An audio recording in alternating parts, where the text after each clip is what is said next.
Hi guys, Lone Register here. Thought I'd follow up with a review of the MSI X99A Gaming Pro Carbon motherboard.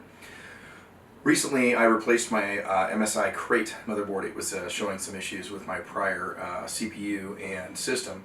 I'm not sure what those issues really were, but it was resulting in reliability issues. I restarted the computer, it wouldn't start, various things like that.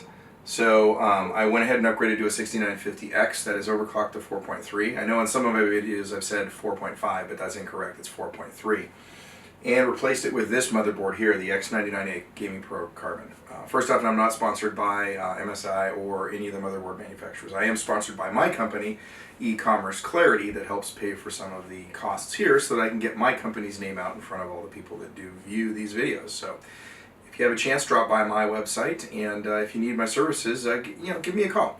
That's at http://www.ecommerceklarity.com. Now, on to the good stuff. So, am I satisfied with this motherboard? Yes. Overclocking it was as simple as turning the dial on the motherboard to 8.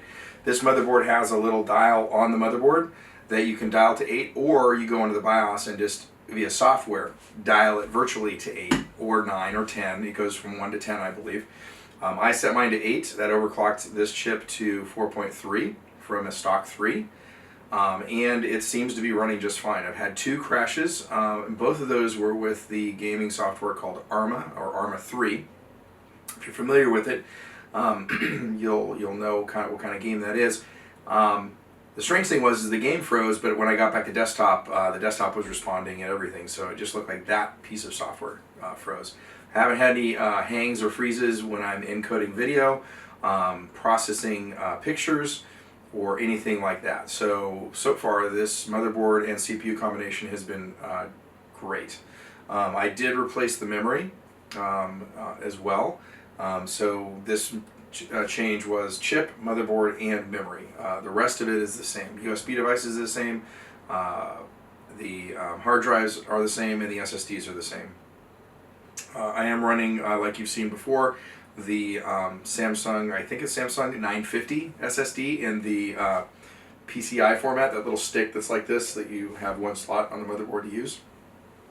And that seems to boot very, relatively quickly. Waking up from sleep is like you press the button and it's there. I think I have a video. I do have a video out that you can take a look at that.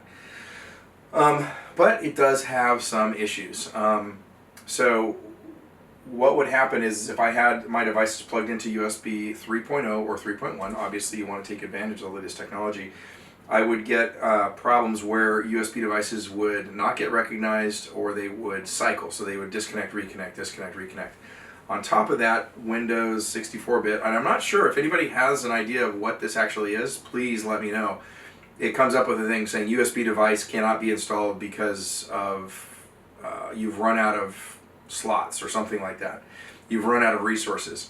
Apparently that's something to do with USB 3.0 and not 2.0. So what I've done is I've taken most of my devices that are not really bandwidth dependent, moved them over to the 4 USB 2.0 slots that are on this board, and everything seems to be working just fine. But there were issues with reliability of the USB devices on the 3.0 and 3.1 slots. I don't know what's going on there.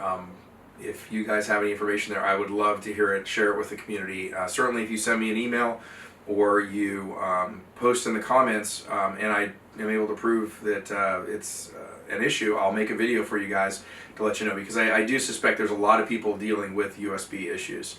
One of the issues I did run into is I do have a set of Todd Cannon custom designed pedals for my racing simulator. You can see here the cockpit seat. I've got some pedals down there.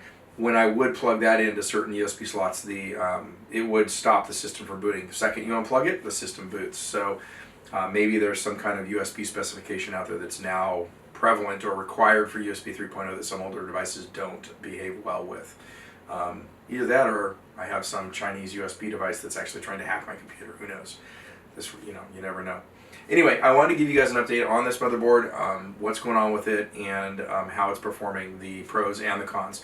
Everything seems to be working fine. Sleep mode's working great. Rebooting the computer's working great. However, it did require a little bit of magic and switching USB slots until I got the configuration just right so that it would boot reliably. I hope this finds you well, and keep on gaming, keep on working with these computers, and let me know what you think of the video. Thumbs up for a like, subscribe, helps out. Talk to you soon. And again, sponsored by Ecommerce Clarity, where you can go to make your e-commerce easy. If you need information with things like Google Analytics, Magento, other e-commerce packages, NetSuite, or other things to do with e-commerce, AdWords, Facebook, SEO, content generation, things like that, we can help you out. Give us a look, drop us a line, be happy to talk to you. Have a great day.